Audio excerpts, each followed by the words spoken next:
Aloha! Mahalo for taking this course.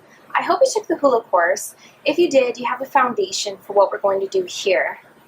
Some of the moves in Tahitian are similar, the arm placements are similar, but it can be challenging because it's faster.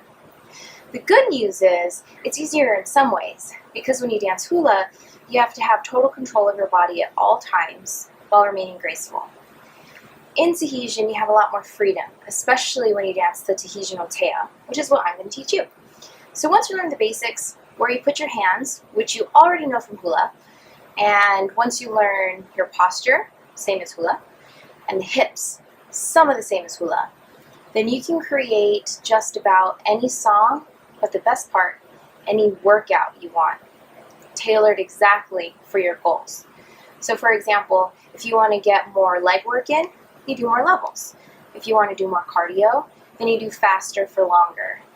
And you can do this anywhere. You can do this at home, at lunch, at work, on vacation at a luau. You have the freedom. So enjoy this course.